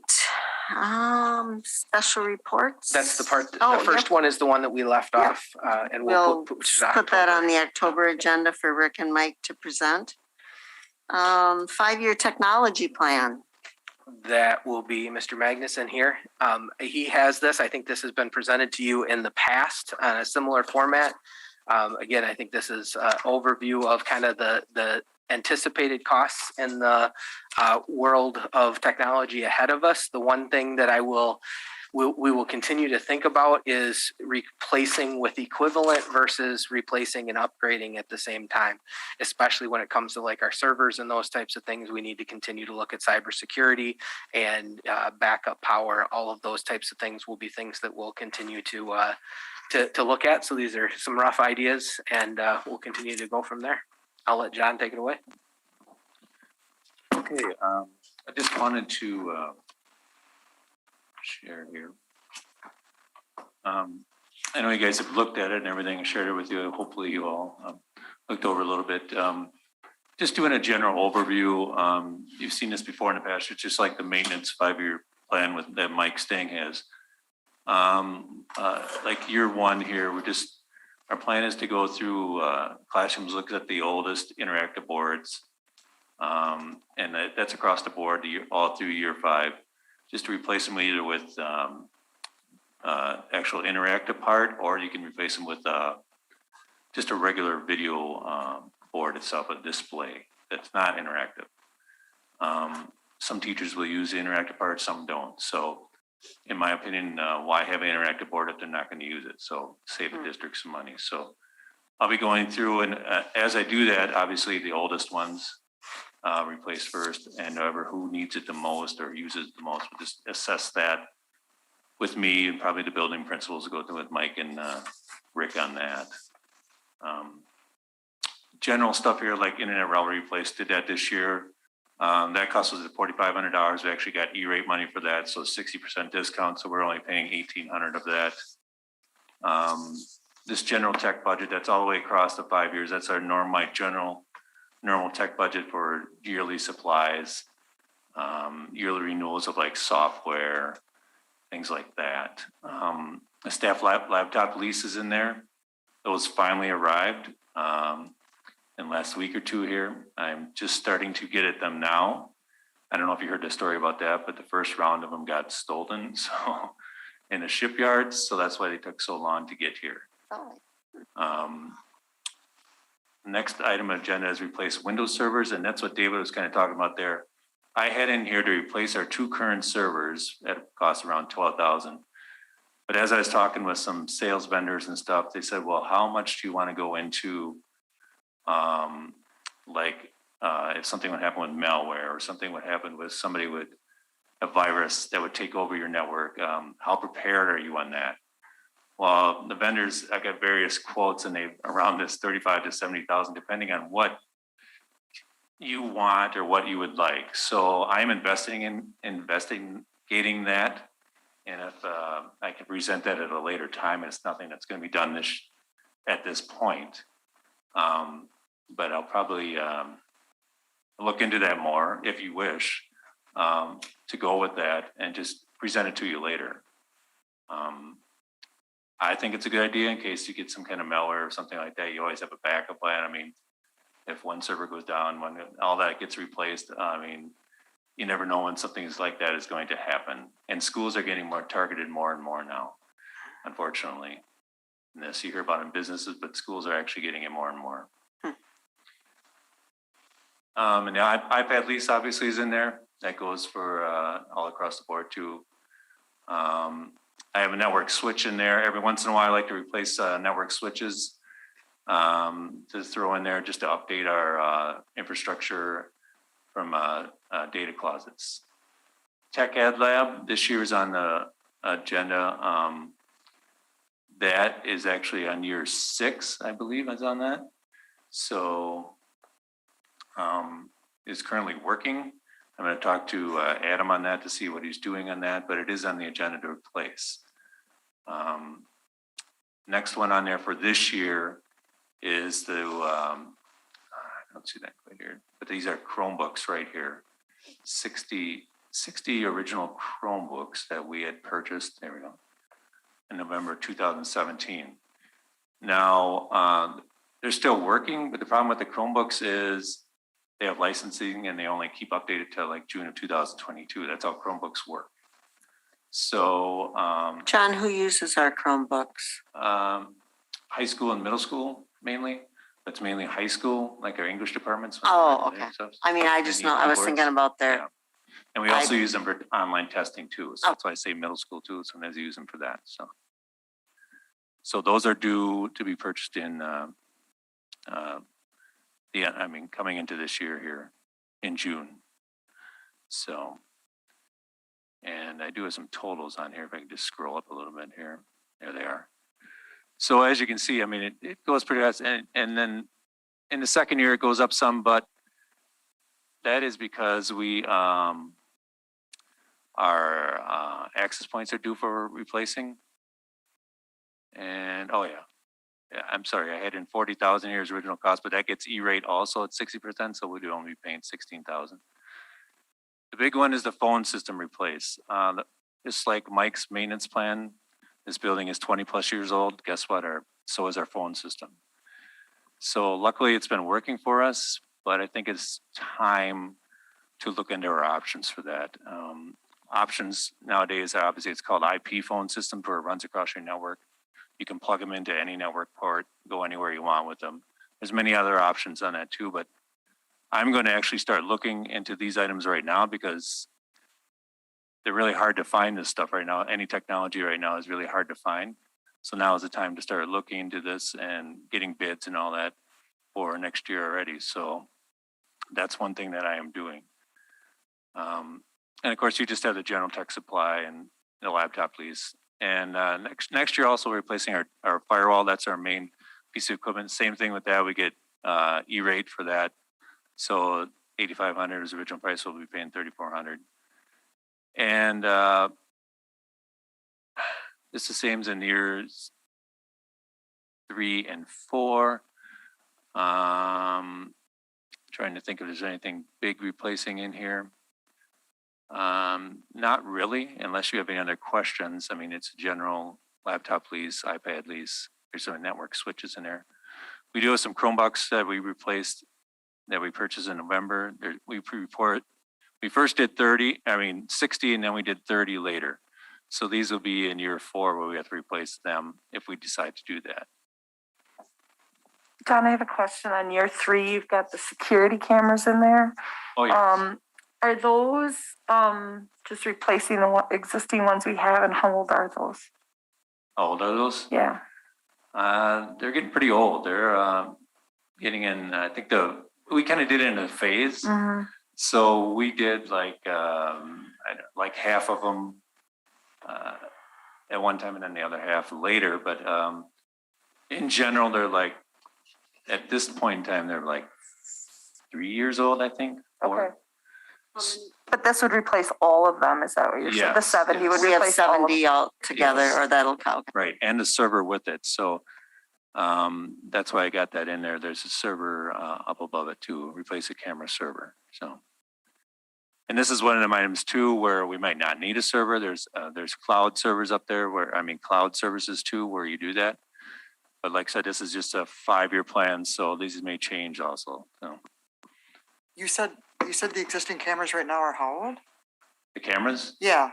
They vary in age. I mean, 'Cause some are. Did we not do a camera change out? I thought a year That's ago. what I was thinking too. Yeah, after we had I lose track of time, I guess, the break-in at the elementary with the new cameras, we could see their faces real good and stuff that way. Has that been 3 years ago already? I think so. Because Yes, if you, yes. Wow. Time flies, yeah. Okay, Was before mine. okay, wow. That's what happens when we talk about COVID. So anyway, this is the 5-year plan in general. Obviously, it's not set in stone. Things can change. Prices can go up and down. So this is in general. It's really hard to do it 5 years out, but I try the best I can, and just go from there. So if anybody has any questions, go at her.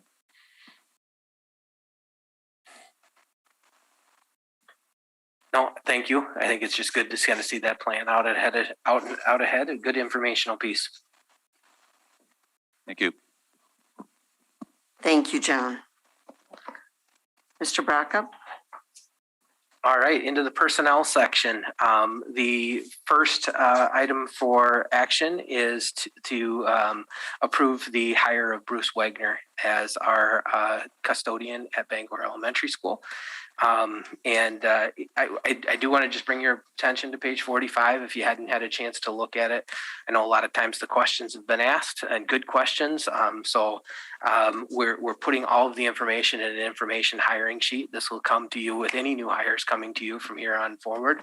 So you can see a little information about Bruce, about his hours, his start date, prior experience, recent positions held, who he's replacing, or if it's a new position or something like that, who was part of the interview team, number of applicants. The final interview was conducted by me, and as long as I'm here, that I'll continue to do that. Then a little bit of comments on him. And I think Bruce is just a known member of the community and really has demonstrated a meaningful desire to be a part of our school operations. I think he's going to do a great job. Started with us yesterday. So that is in front of you for your approval.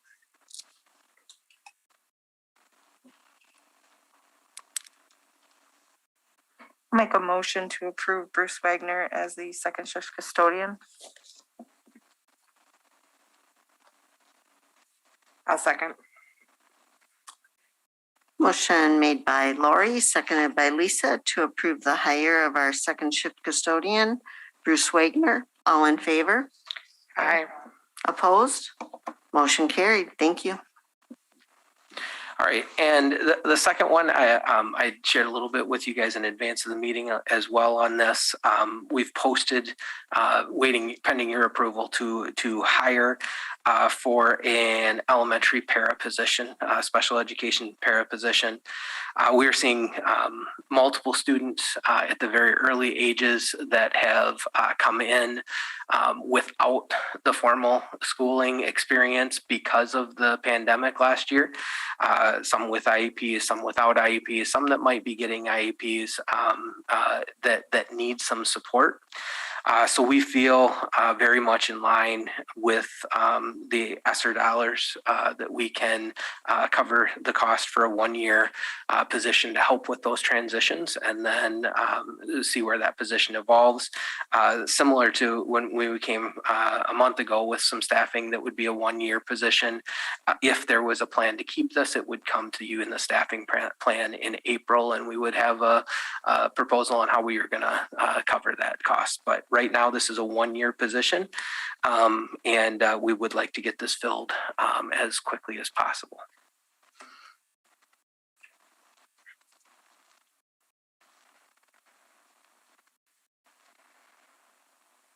So we are approving the position.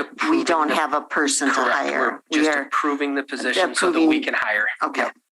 Yep.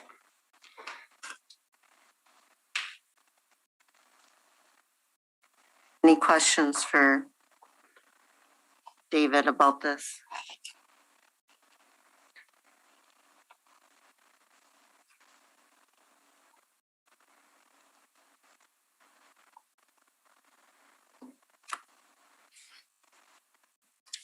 I'll make a motion to approve the new special education para position. For 1 year. For 1 year. And I'll second it. Sorry. Motion made by Shelley, seconded by Tina to hire a special education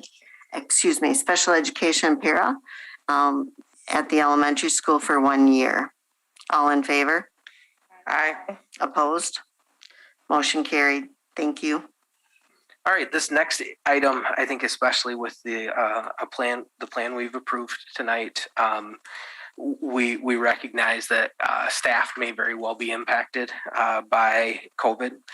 Last year, at the beginning of the year, for the first half of the year, the federal government had put a plan in place that was pretty all-encompassing, covered childcare type of reasons for being out.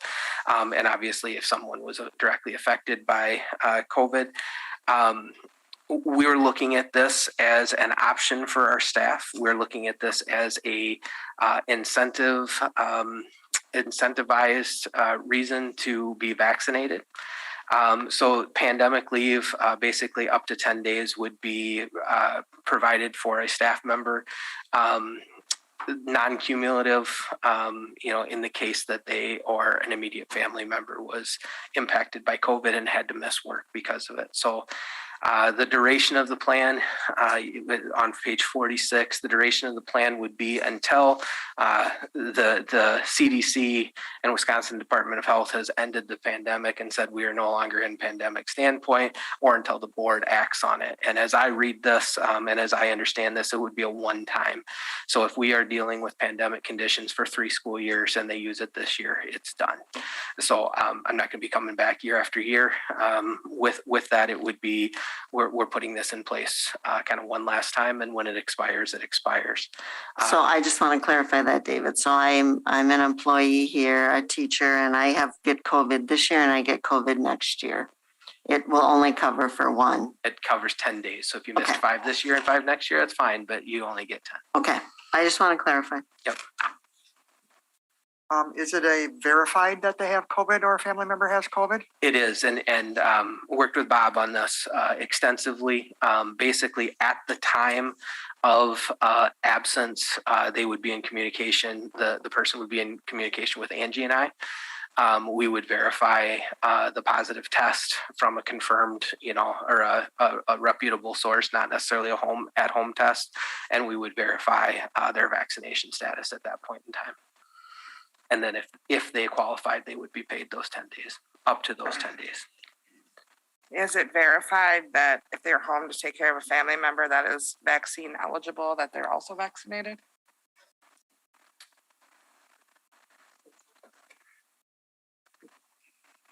I think we could add that. I think that makes sense. If they're,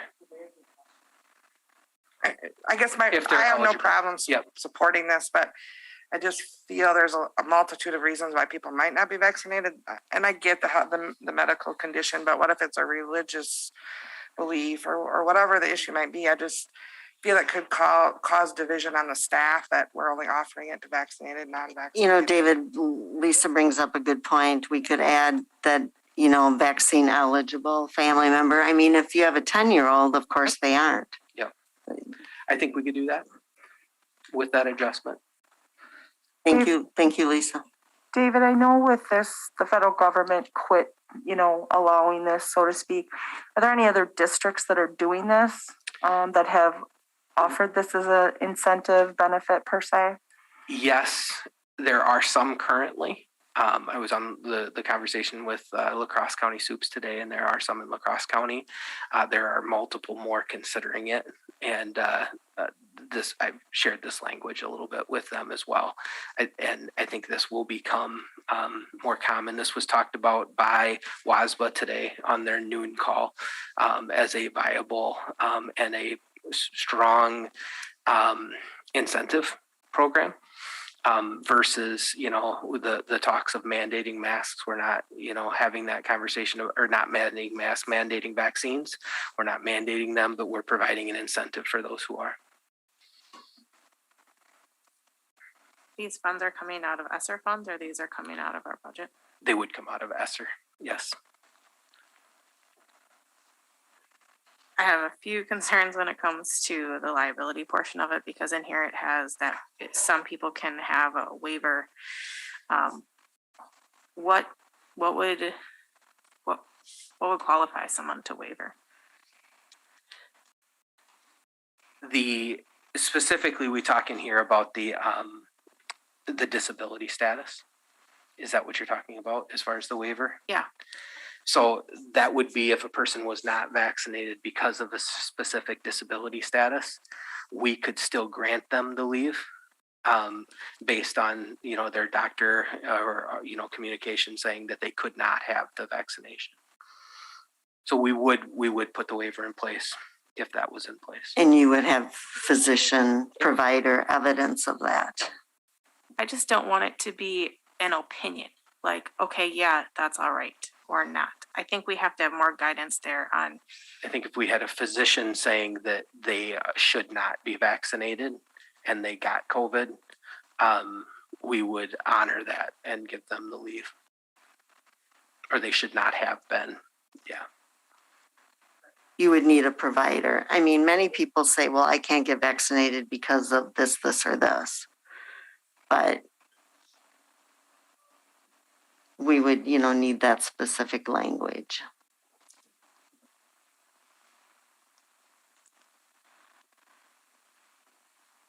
I just think this opens up a whole bunch of can of worms with all these, if this, then that, if this, then that. I think it opens us up to some liability as well. So have we consulted our school attorney? Yeah, this was created with Bob, and again, it was talked about on the WASBA call today. So it's a statewide type of conversation and being used as an incentive in very similar language to this. But it's statewide really only for teachers. It isn't something other businesses are doing. I'm not sure. Is this for teachers or all of our staff? All staff. And how many do we have? I think I asked you if we were over 100. Do you know what that total is? Is that going to affect That 100 number doesn't apply to public schools. Okay. We are right at 100, and depending on question, who Tina. counts and who we count, we'd be over it, but it doesn't apply to public schools. How many sick days are they current? Like, I just truly don't know. How many sick days does staff currently receive? Is it different? Okay, I'm going to be pretty confident in saying 10 per year. Am I correct in that? They accrue though. You can carry They them do. over. These do not carry over. They don't add to their list. They would only be applied in time of absence. So why don't we just have them use their sick time? I like the benefit, and especially if we can use it with ESSER funds.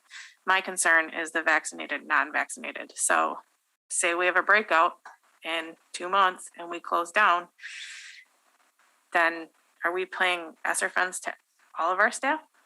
That's a lot of money if we're closing down like that, and at what point? If we close down, are we going to virtual or are we gonna, this would potentially could be a lot of money if we got closed down because of an outbreak. Yeah, They would have to be positive though, I was right? gonna say, I have to agree. I think ESSER funds could be used for a Yeah. lot of good other places I think when they already have sick days to use. No, but what would be the risk? Like, what happens if we did shut down? Would we have to then pay all that out? this wouldn't cover, this wouldn't be a shutdown, and they would continue to be paid during a shutdown, because if we're not here. Because that would be within their contract. This is totally separate. Yep. That's something I don't know that we have spelled out in here.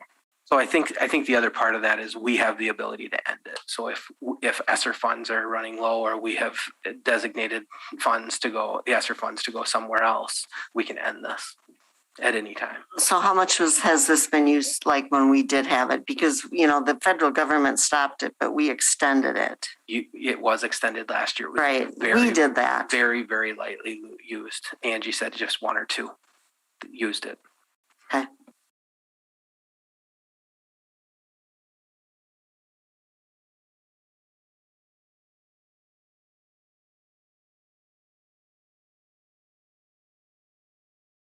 Have we thought about, I agree with the ESSER funds and it can be used in other places, but I also think as a staff member, if we're going to allow this, if it's only been used a couple times.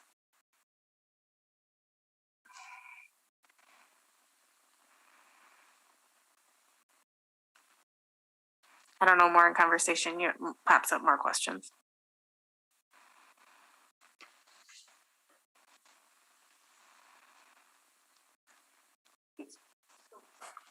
It is early. We would be one of the schools kind of stepping out, not first, but we would be among the first to step out and do this. If you want to table this till November and see what other districts are doing, we could still go back and put it retroactive in place for the year once we know what conditions are doing. You mean October? I'm saying you could push it off a couple months if Okay. you wanted to see what other districts are doing around the state. I think it's a good place to be, and I think it speaks loudly, to valuing our employees, and still incentivizing, the good practice that we're looking for. But if you feel like it's too early, you don't want to be one of the first districts out on this, I understand that as well.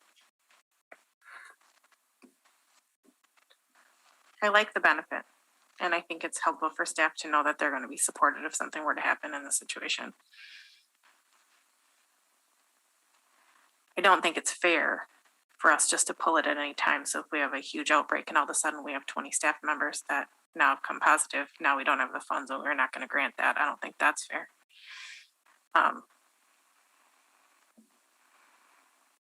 What was the one thing that we needed clarification on, or that we were gonna add? If Oh, they're gonna be home taking care of eligibility a family status. member, Okay.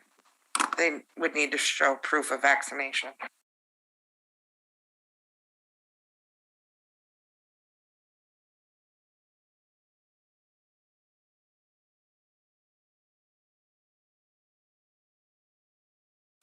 Questions, discussion?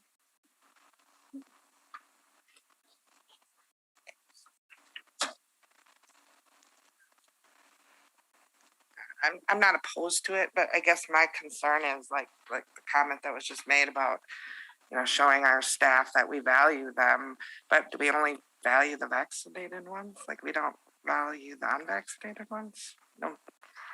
I guess that's where I'm coming from with it. If we're gonna do it, I just feel like it should be for everybody, but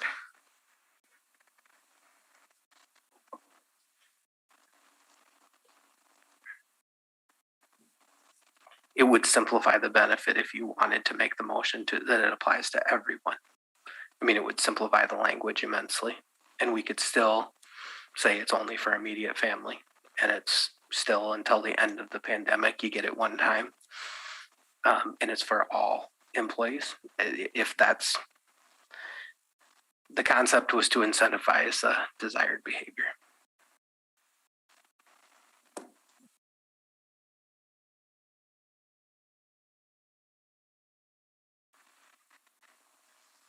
I still think ESSER funds can be used in a more positive way. I guess, I don't know, putting it off for now. I have no idea, but I still think ESSER funds are meant to be used in other ways. I don't think this is a good way to use it when they have sick days. I also think that this could be put at a cap at a certain amount. So at a certain amount, we could come back and revisit. What do you mean cap at a certain amount? Like if we did it at so we can pull it at any time right now, right? So if we said we're only going to use 20,000 of ESSER funds at this point, then we would readdress it. So the first people that get it, and then you don't get it after that? Well, then you would be in the same situation. So if you're a year into it and you have just two people using it.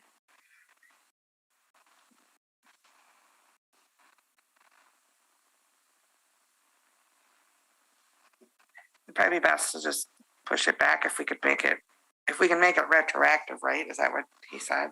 Like if we can make it retroactive. Yes, we can.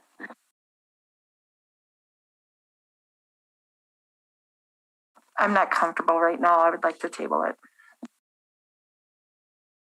So do we want to table it? Is that a motion, Laura? Do we need to? I'd like to make a motion to table it.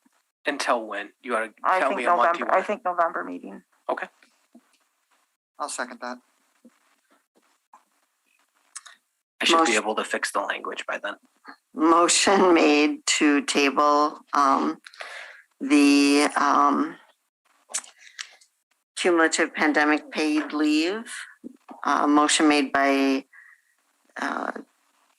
Lori, who seconded it, seconded by Shelley. All in favor?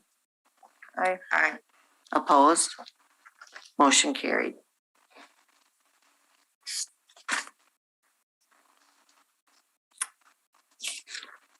Okay, administrative reports, Mr. Chaplin.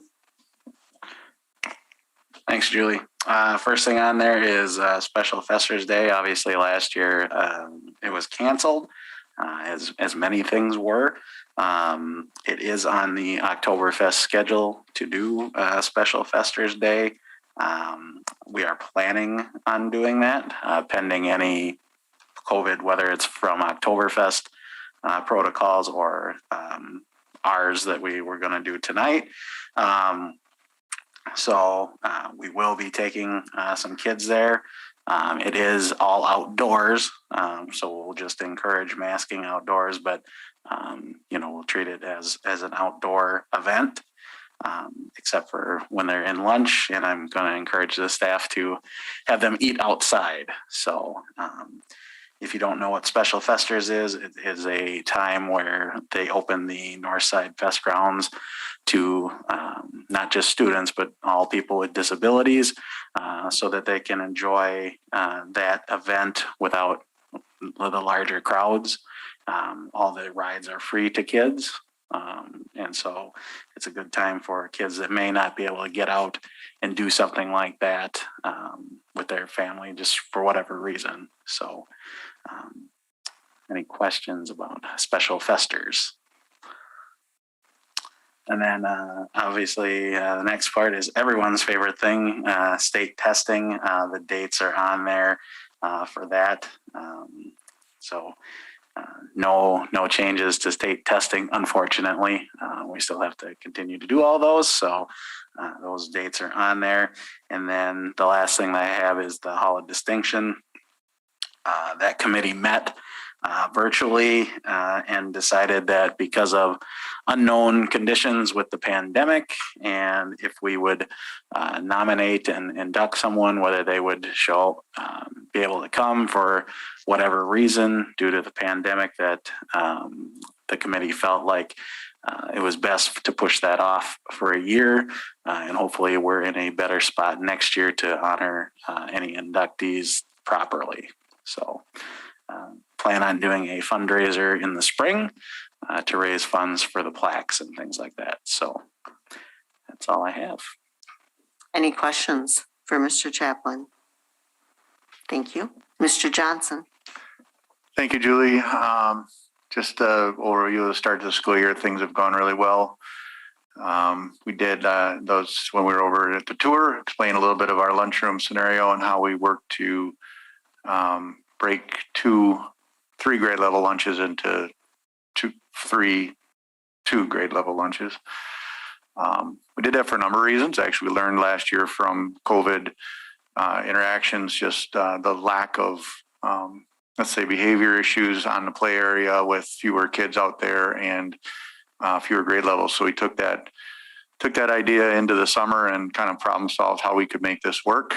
It seems to be working really well as far as all the intended separations and all the intended behavior type stuff is working really well. The kids seem to enjoy having fewer kids out there, let's say, as well as more opportunities with the little, let's say, team sport activities that I see running around out there. It's good to see a little bit more equal participation. And those are not qualifiable things, but just things you notice as you see it. Like I said, we're off to a good start. We're getting all our routines in place. All the traffic flows, inside the building, just kids going from one place to another, how to punch in a lunch number, how to flow into the lunchroom, out of the lunchroom, all those types of things take a little bit of time to get used to, but the kids are doing great and the staff has been awesome. As far as traffic flow out front, it's busy. There are a lot of vehicles coming there, and I appreciate the parents that have been patient and following some of the speed rules of going slower in that area. Still hoping to get some of the parents to not pull in where the buses go. That's an ongoing challenge, but I'll keep asking. And but as far as that stuff goes, parents have been great getting kids across the road. I'm out there every morning greeting parents and get a lot of discussion about different things at different times. So it's working really well. And then we have about 36, 37 new students, anywhere from Hawaii to Oklahoma to Spooner to all kinds of different places. Thank goodness they didn't all jump into first grade. That would have been really, really, really tough. But we are getting to know those new students and just getting them and comfortable into our community, getting to know their parents. And that's been a great adjustment. So that's a good thing. And then just update, we did switch picture vendors this year, and we already got our first batch of pictures back. They seem to be happy. That one of the differences this year was when the parents brought their child in for the pictures, the parent was able to see the picture on the screen and approve it right then and there. So I guess the idea of picture retake is fewer, but we did have students and staff that weren't able to make that date. So we do have a picture retake date coming up. We did adjust it out of homecoming week. So there's information that went out to parents about that adjustment on the date. We didn't feel like homecoming dress up days were going to be too conducive to picture retakes. So we did that. But from what I understand, everything that Cahill Photography has promised us, they have come through, and I look forward to seeing what they can. They promised me everything would be done by November. And in case you're wondering, I did get my I did get my staff composite for last year in July this year. So that's why we switched companies. So anyway, any questions for me?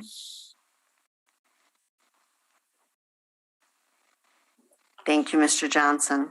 Mr. Mullenberg is not here. I will Oh, just you're share. gonna report. Okay, thank I do you. think it's worth sharing out. Yeah, go ahead. His enrollment updates there of 214 at the high school this year versus 175 last year. Middle school actually down a little bit from 154 last year down to 147, but total enrollment up there up 32 students. 361 total this year to 329 total last year. Doing that with one less class. So we definitely, the spacing and stuff we're full. So it's a good thing that we're growing. And I think that's going to mean some good things for budget down the road as well. Volleyball warm-ups, I think it's, we just wanted to honor kind of a donation here. An anonymous parent sponsor has purchased breast cancer awareness warm-ups for the 38 members of the volleyball team. The plan is to have all the athletes and coaches wear the warm-up shirts during every regular season match in October, home and away, since it's Breast Cancer Awareness Month. The first home match where the pink warm-ups will be there is on the 5th versus Royal. So looking forward to seeing the girls out in those uniforms, and family really supporting a cause that's near and dear to them, and our athletes are excited to do that.